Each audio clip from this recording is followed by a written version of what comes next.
Boomatheyam, a village lost in time, huts crafted from the bones and hides of dinosaurs huddled together. Dasa and Maya gazed upon their newborn twins. The flickering flames of their hearth cast dancing shadows on the hut walls. This night, however, a chill deeper than usual settled over Boomatheyam. Dasa, his hand instinctively tightening around his spear, scanned the impenetrable jungle beyond their doorway.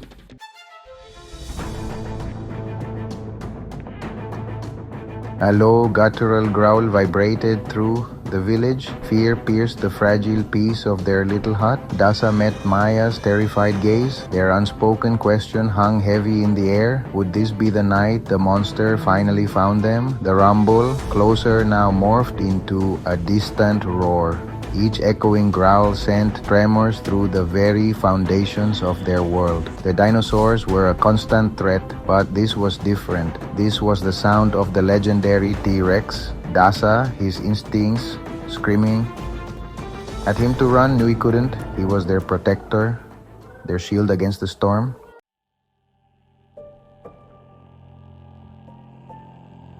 Dasa, his brow creased with worry, paced the length of their small hut. He was a hunter, his family's legacy woven into the very fabric of his being. Yet the thought of leaving Maya and their vulnerable newborns sent shards of ice through his veins. The annual hunt, a ritual as old as Boomatheyam itself, now felt like a death sentence. The jungle, once his domain, now echoed with the threat of the T-Rex.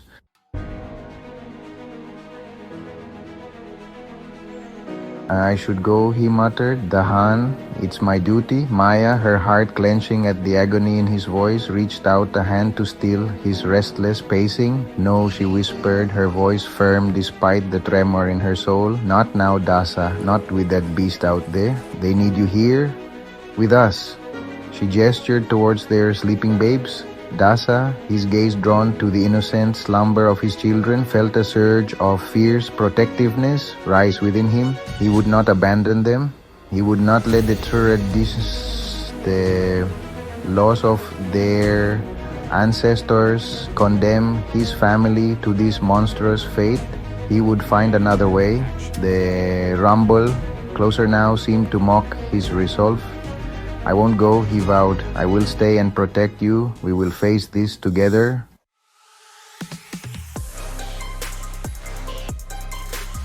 But even as he spoke, a new sound pierced the night, a sound that sent a jolt of pure terror through their veins. It wasn't the distant rumble of the T-Rex's approach. This was closer, more immediate. A monstrous shadow, darker than the night itself, fell across their doorway. The air grew thick with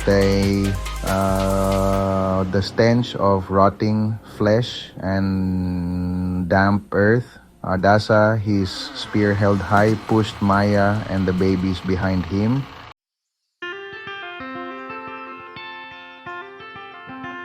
The night shattered, the T-Rex erupted into Boomatheyam with the force of a hurricane. Huts crumbled like dry leaves before the onslaught. The air, thick with the stench of blood and fear, crackled with the energy of a nightmare brought to life. On the outskirts of the village, a lone figure stood guard. Bathed in the eerie glow of a flickering torch, the male humanosaur patrolled the perimeter. He clutched his spear, a meager twig against the might of the predator he knew stalked them. Then through the swirling mist he saw it.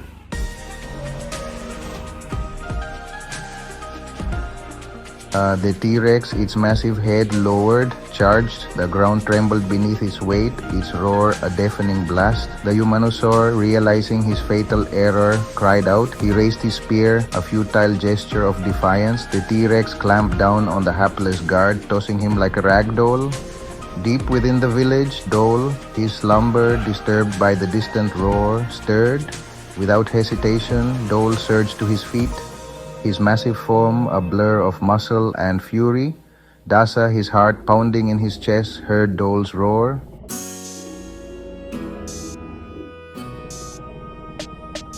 Dole, his eyes fixed on the monstrous form of the T-Rex, charged into the fray. He slammed into the predator with the force of a battering ram. The T-Rex, caught off guard, staggered back. The two titans, locked in a battle for survival, became a whirlwind of teeth and claws.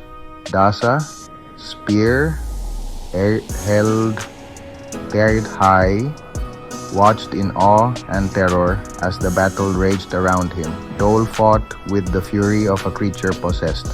The T-Rex, enraged, reared back and lunged again.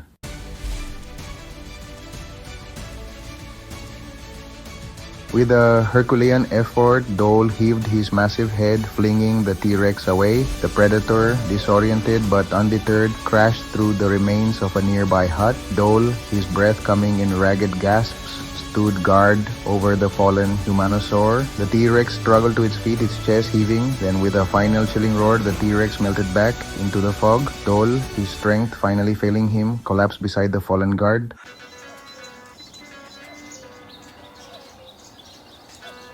Dawn broke over Boomatheyam, painting the sky in hues of blood orange and ash gray. The once vibrant village, now a wasteland of shattered bone and scattered hide, lay shrouded in an eerie silence. The air, thick with the stench of blood and fear, hung heavy over the survivors. They emerged from their hiding places, their faces drawn and pale. Dasa, his hands still sticky with Dole's blood, knelt beside his fallen friend. Dole, his breathing shallow, was alive. Maya, her face a mask of exhaustion and terror, cradled their sleeping babes close. She felt a surge of gratitude for their survival.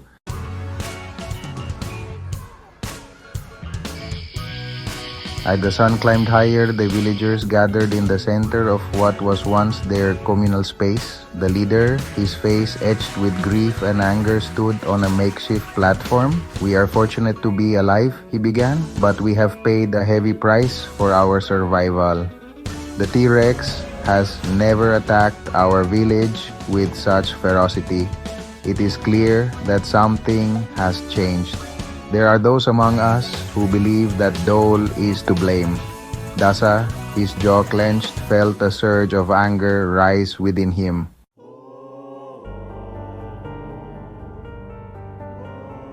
"Silence," roared the leader, his voice cracking with emotion. "We are Boomatheyam. We do not turn on our own." He pointed his spear at Dasa, his expression unreadable. "Dasa," he commanded, his voice heavy with the weight of tradition, "you are bonded to this creature. You are responsible for its actions. You will take it into the forest and leave it there. You will sever your bond and return to us. This is my decree." Dasa, his heart pounding in his chest, rose to his feet. He met the leader's gaze, his own eyes unwavering. He would not abandon Dole. "Not now, not ever. No," he said, his voice clear and strong, echoing in the sudden silence. The word, simple yet defiant, hung in the air, a challenge to the leader's authority, to the very fabric of their traditions. The villagers gasped, their whispers like the rustling of dry leaves in a rising wind. They had never witnessed such open defiance, such a blatant disregard for the laws that had governed their people for generations. Maya, clutching their babies close, felt a shiver of fear run down her spine. Dasa was risking everything, their place in the village, their safety, their lives. But she understood, she too could not bear the thought of abandoning Dole in his time of need.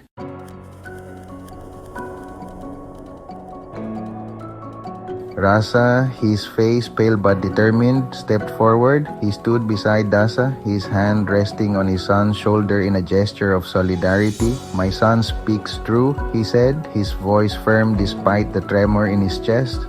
"We will not abandon those who have stood by us. We will not be ruled by fear."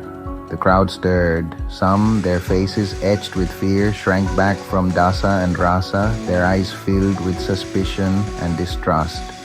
Others, their gazes unwavering, stepped forward, their voices joining the growing chorus of dissent. The leader, his authority challenged, his face thunderous, raised his hand for silence. But before he could speak, Maya stepped forward, her babies cradled in her arms, their tiny faces peering out from the folds of her tunic. "You would have us abandon a hero," she cried, her voice filled with a mother's fury. "You would cast out those who risked their lives to protect us. Shame on you." Her words, sharp and accusing, cut through the tension like a knife. The villagers, their faces etched with a mixture of fear and admiration, watched in stunned silence. They had never seen Maya like this. They had never seen her so fierce, so protective, so utterly fearless. She was a force to be reckoned with.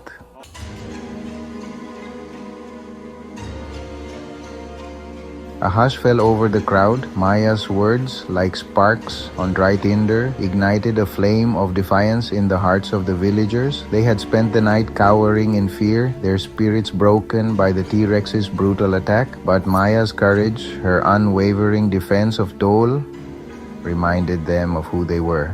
They were Boomatheyam. They were survivors. They would not be ruled by fear. Dasa, his heart swelling with gratitude, met Maya's gaze. Her eyes, no longer filled with fear, but with a fierce determination that mirrored his own, gave him strength. He was not alone in this. He had Maya, he had Dole, and now he had the support of his family, his friends, his community. He would not let them down. The leader, his authority shaken, but his resolve unbroken, glared at the defiant group. He opened his mouth to speak, to assert his dominance, to remind them of the consequences of their actions. But before he could utter a word, a low rumble shook the very foundations of their world. The T-Rex was back. The villagers gasped, their newfound courage threatening to crumble under the weight of their fear. The rumble grew louder, closer, until it filled the air around them, vibrating and in their chests, rattling their bones. The ground trembled beneath their feet. The air grew heavy with the stench of blood and damp earth, the smell of death itself.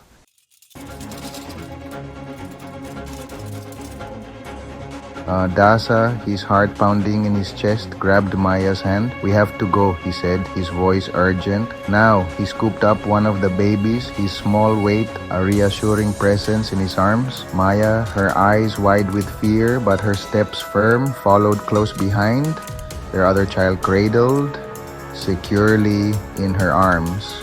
Rasa, his face grim, but his gaze steady, ushered the remaining villagers towards the safety of the dense jungle that surrounded their ravaged home. They moved quickly, their movements a blur of desperation and fear as the T-Rex's roars echoed through the trees, herding them like prey into the unknown. Dole, his massive form swaying with each labored step, led the way. He was their protector, their guide through this treacherous landscape. His wounds, still seeping blood, slowed him down, but his resolve never wavered. He would lead them to safety. He had to. The jungle, once familiar and comforting, now seemed to press in on them. The air, thick with the humidity and the threat of unseen dangers. Vines thick as a man's arm snagged at their feet, threatening to trip them, to send them sprawling to the jungle floor where the T-Rex's jaws awaited. The air buzzed with insects, their relentless drone a maddening counterpoint to the pounding of their hearts. But still, they pressed on, driven by fear and the desperate hope of survival.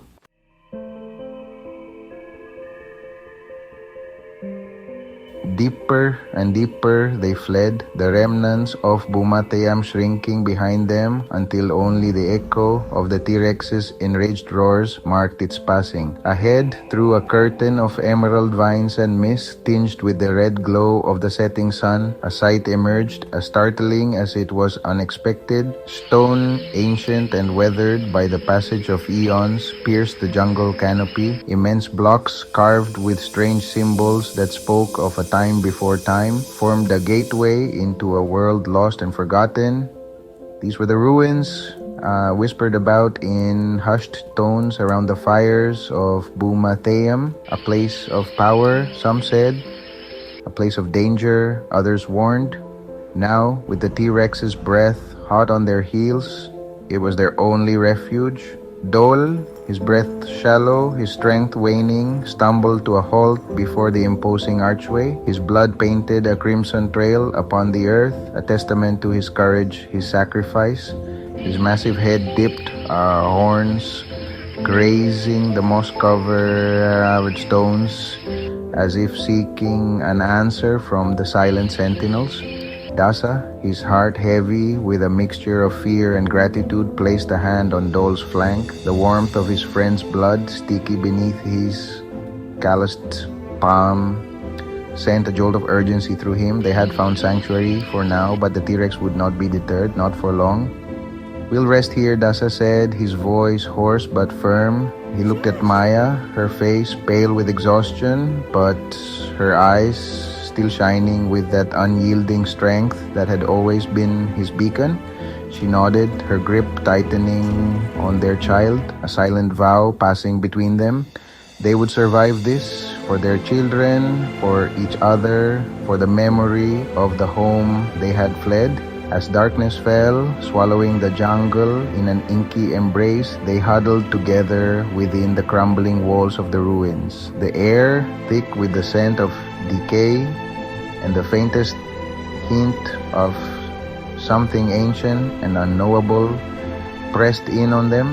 But even amidst the fear, the uncertainty, a spark of hope flickered. They had faced the monster and they were still alive. They had found sanctuary in the most unexpected of places. And Dasa, his hand resting on the hilt of his spear, vowed that this was not the end. This was just the beginning. He would return to Boomatheyam. He would rebuild what had been lost, and he would face the T-Rex again, for his family, for his village, for the future that was still within their grasp.